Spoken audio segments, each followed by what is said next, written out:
Stand by for crime.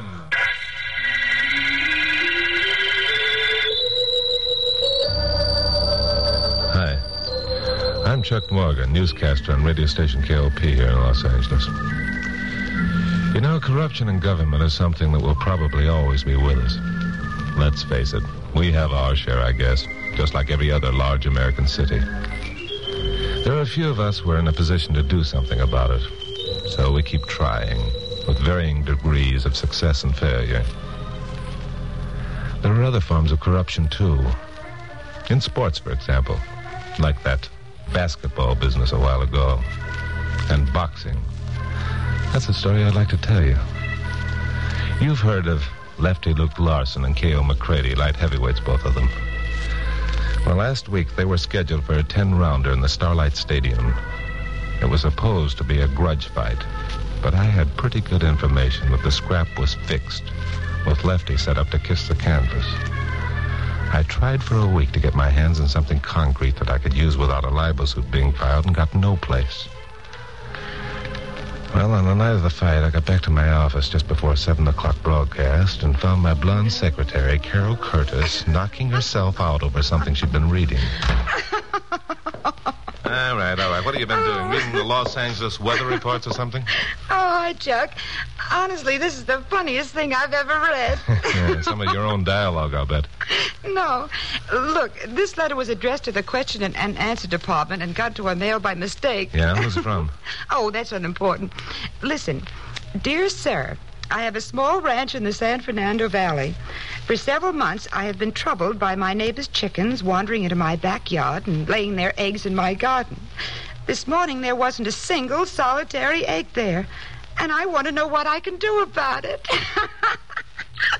Well, don't you think it's funny? Yeah, I'm dying. Now, look. Well, you don't get it, Chucky boy. This woman says she's being troubled. Get that troubled by these hens laying their eggs in her yard and now... Yes, I get it. Now she's mad because they've stopped. Oh, you do get it? Some people's sense of humor. Did the ducats come in? What ducats? The ducats to tonight's fights, of course. Oh, yes, they're here. And you don't have to bite my head off. Hey, who's going to use the other one? Other what? Where's that lighter fluid? The ticket. There are two. Oh, a friend of mine. Oh, here it is. I see. You know, Glamourpuss, I'm as convinced that tonight's fight is fixed as I am that the sun will rise tomorrow.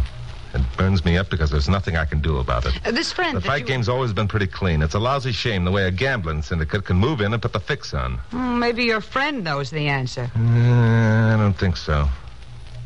Glamourpuss, it's almost time to go on the air. Oh, listen, answer the phone, will you? Chuck Morgan's office. Oh, hello, Bill. Yes, he's here. Who is it, Bill Meggs? Yes. He sounds excited. Hello, Bill. How are things? What? No kidding. Half hour ago, huh? Yeah, I can get it on the show, but talk fast. There's only about 3 minutes to airtime. Take this down, Glamourpuss. Okay. Lefty Luke Larson, contender for the light heavyweight championship of the world, was found murdered in his apartment at 720 Citizen Street this evening.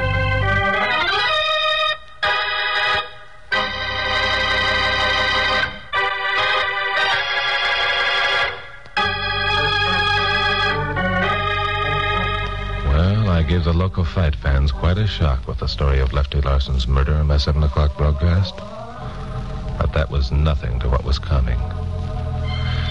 At 7:15, I left the studio and drove out to 720 Citizen Street. It was a small apartment house located up against the hills in the Las Feliz district.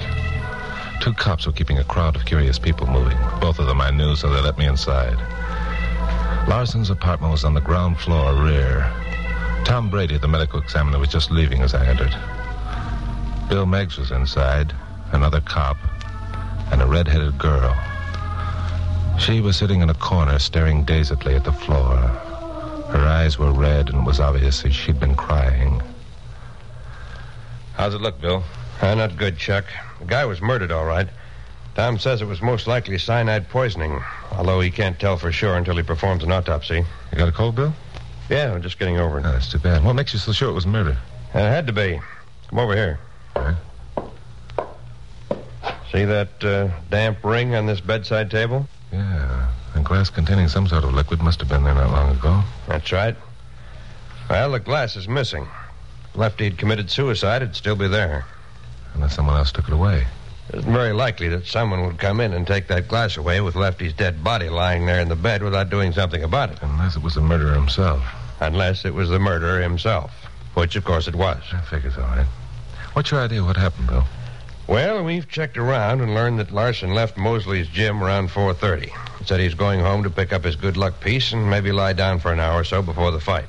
Which I guess is what he did.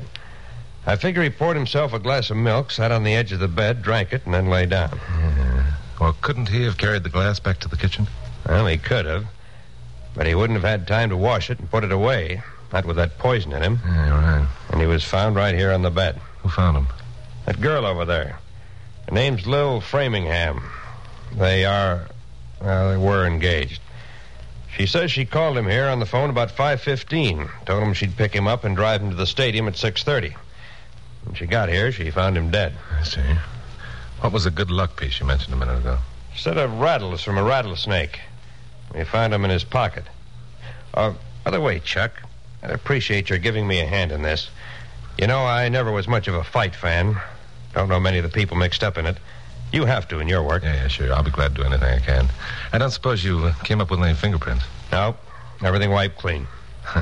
Another one of those, huh? You mind if I talk to the girl? If she'll talk. She's pretty upset. Thanks. Hello, Lil. I loved him. We were going to be married. I loved him. Yeah, I know. It's a tough break. But now we've got to see if we can't find the man who did this thing. Can you think of anyone who might have wanted Lefty out of the way, Lil? I loved him. We were going to be married. Did he have any enemies? Anyone who hated him? Hate? Yeah.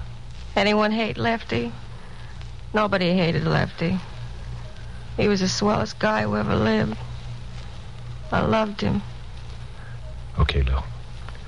I'll ask Lieutenant Meggs to have someone take you home. We can talk again later. Well, how'd you make out? She's in a bad state of shock, Bill. You better get her home. I intend to. Only kept her here this long so you could talk to her. Thanks. You, sometimes have a way with females. Sometimes. By the way, where's Carol? Back at the studio, sweating over typewriter. Didn't want to come, huh? Yeah, she wanted to. But I have to throw my weight around once in a while and show her who's boss. Ha! What do you mean? Ha! Nothing. Only kidding. Well, got any ideas? Yeah, one or two. I'll tell you what. I'll take a run down to Mosley's now. I'll talk to some of the boys. Let you know if I pick up anything.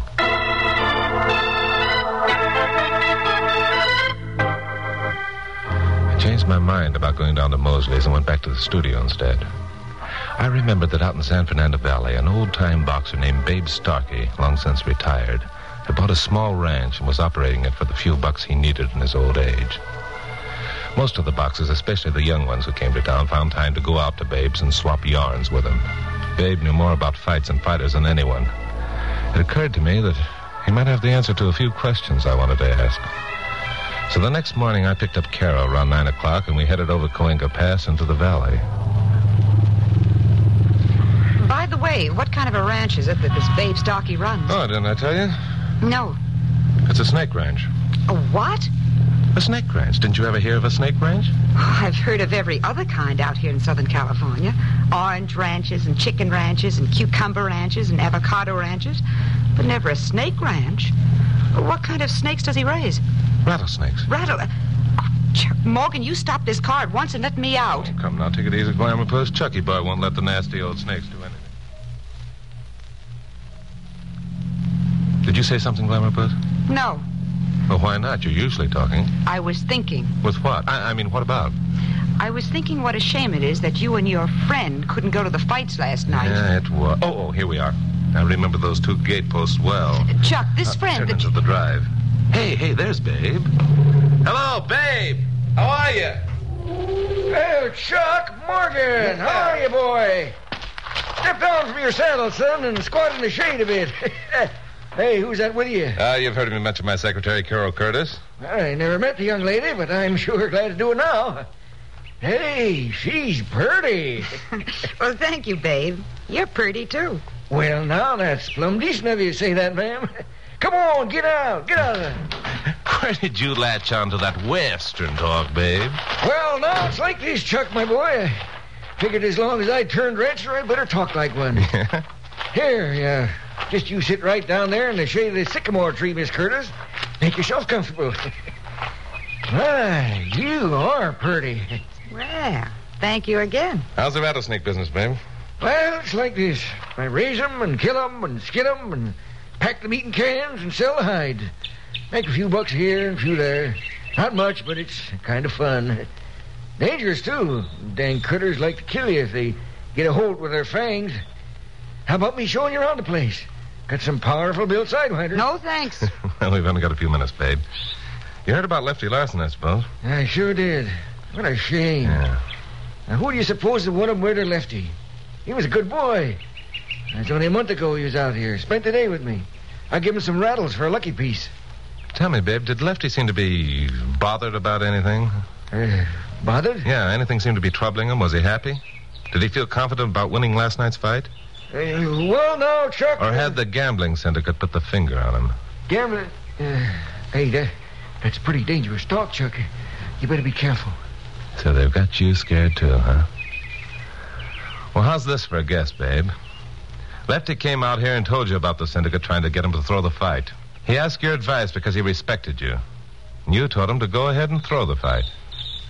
That's true, isn't it? Oh, no, Chuck, that ain't it at all. That ain't the way it happened. Well, I'm an old man, Chuck. This little acre's all I got. I can't afford to lose it. They got here while Lefty and I was still talking. They said unless I kept my mouth shut, they'd... Yeah, okay, babe. Okay. That's all I wanted to know. You won't tell them, Chuck, huh? You won't tell them... Not a word, babe. I'll keep your name out of it entirely. Now, quit worrying, will you? All right, Chuck. Thanks. Come on, Glamour, let's go. Chuck, did you have to talk to him like that? He's so harmless and sweet. Yeah, harmless and sweet. Get into the car, Glamour Puss. Unless I missed my guess, I'll be able to announce the identity of the murderer of Lefty Larson in my 7 o'clock broadcast tonight.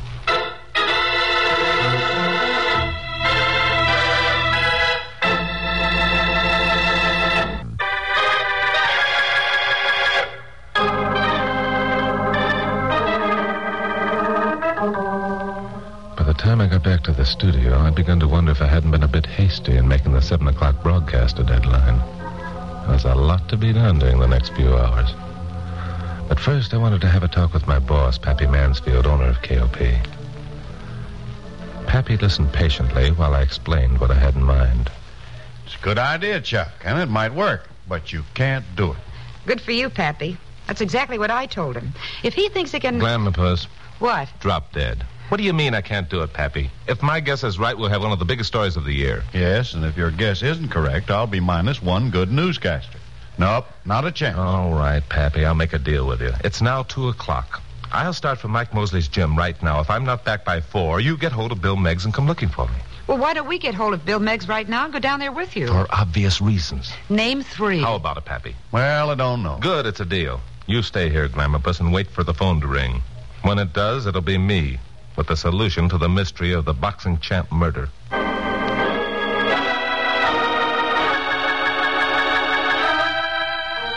Mike Mosley's gym was located in a loft over a pool hall on Santa Monica Boulevard. I went up a flight of outside stairs and found the door at the top unlocked. I went in. But the big cavern-like room was deserted, which was unusual. Most any day you could find a half a dozen more pugs working out here, their trainers and handlers all over the place. Fresh air had been a stranger in the room for quite a while. The place stank of stale tobacco smoke and sweat and rosin. I walked around the ring that was set up in the middle of the room and found the door that led to Mike's private office. I knocked, but there wasn't any reply.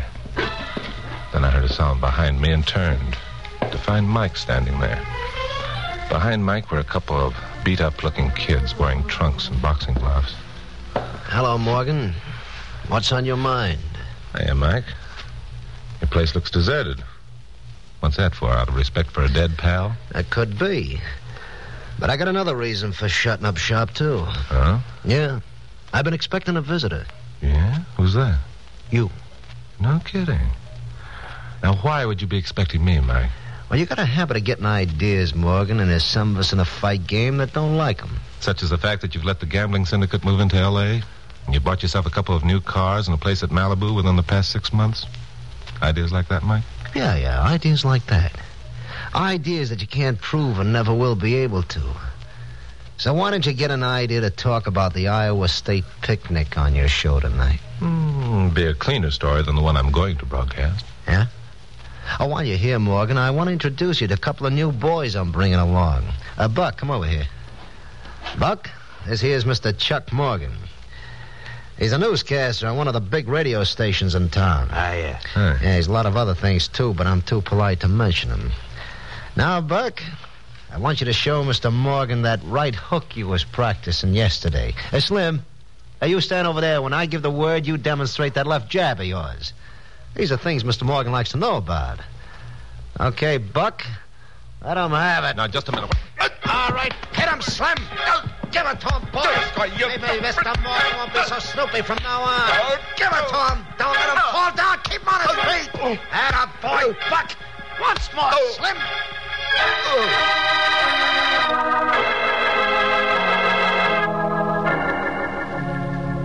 When I came out of that one, I was in a cab heading down Santa Monica Boulevard. My face felt like a boiled beet. I put my hand up where my nose should have been. Ow. Cabby. Cabby! Don't ask me nothing, mister. I ain't seen nothing. I ain't heard nothing. Just doing what I got paid for. Who paid you? All right. Where are you taking me? Any place you say, mister. So long as it don't cost more than $2. Okay. Take me to KOP.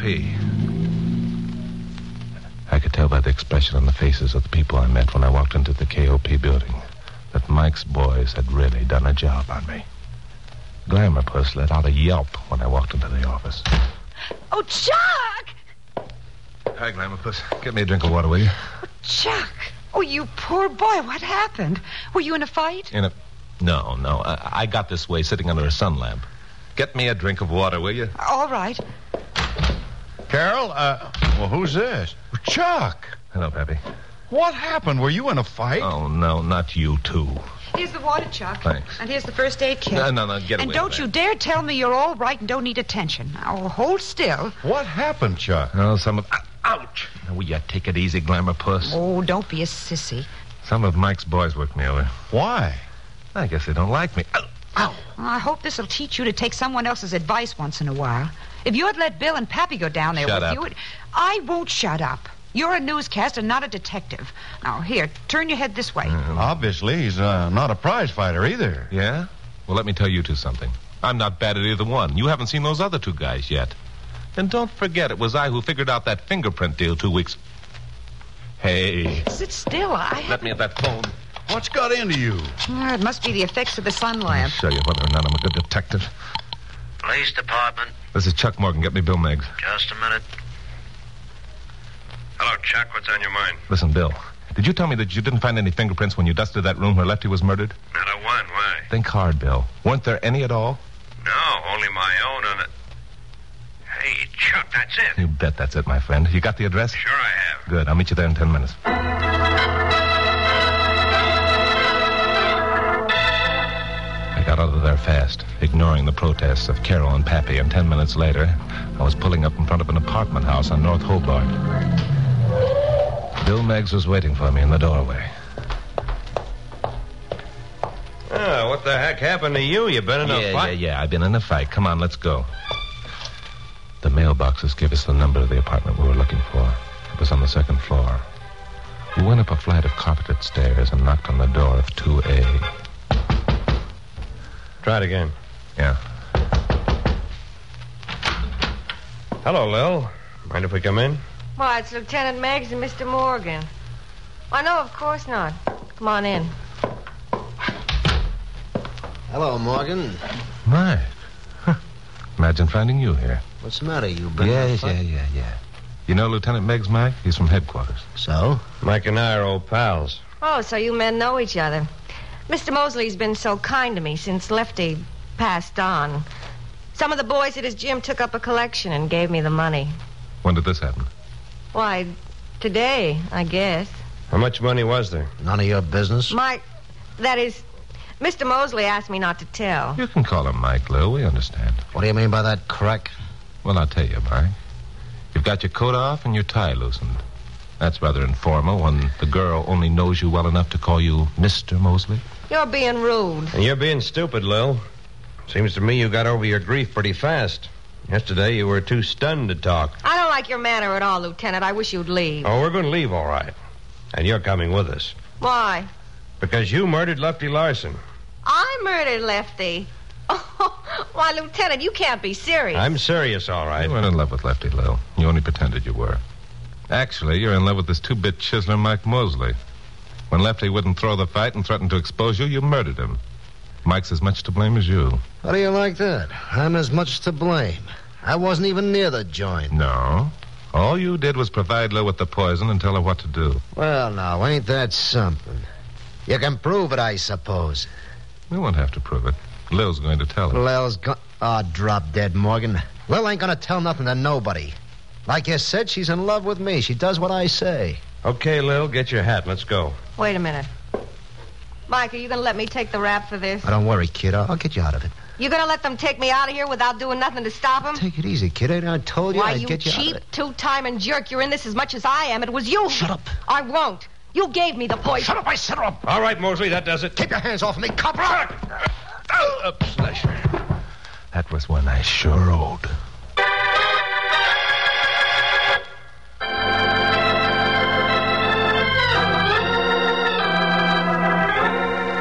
Well, that settled that one. Lil gave a full confession, which of course implicated Mike Mosley. We guessed pretty accurately as to how the thing had been worked out. It was just another one of those cases in which a murderer thought he'd covered his trail enough to be very sure of himself. Will they ever learn? Of course, I had a lot of explaining to do to a certain blonde secretary and a gentleman named Pappy Mansfield. Okay, genius. Gather round, Pappy. This is the moment that Chucky boy likes. The ham. Glamourpuss, you're just sore because you didn't figure this one out yourself, aren't you? All right. Now, if you two have exchanged the usual number of insults to assure each other that you're really in love, suppose you give it to us, Chuck. Sure, Pappy. It was really quite simple. Oh, you modest man, you. Go ahead and brag. For the moment, Glamourpuss, I'm going to ignore you and talk to Pappy. It was like this, Pappy. Lil said she called Lefty at his apartment and talked to him on the phone an hour before he was murdered. Yet Bill Meggs couldn't find any fingerprints except his own, which were on the phone. My guy. Lil had wiped everything clean of fingerprints, including the telephone. But Bill used the phone when he got there. Uh-huh. So both Bills and Lefty's should have been on that receiver. Oh, my. And to think our Chucky figured it all out by himself. Oh, say, Pappy, Yeah, Chuck? those tickets I had for the Larson-McCready fight, they're sending me 2 others for the Aragon bout next week, so we won't miss out entirely. Oh, good. Chuck, Hmm? was Pappy the friend who was going to use the other ticket? Sure, didn't I tell you? No, you didn't. No, I'm sorry. Chuck Morgan, I think you're dreadful. Why? You knew I thought you were going to take some other woman, and you let me think so. Glamourpuss, What? you're purty. Oh, Chuck, I think you're pretty, too. Mhm.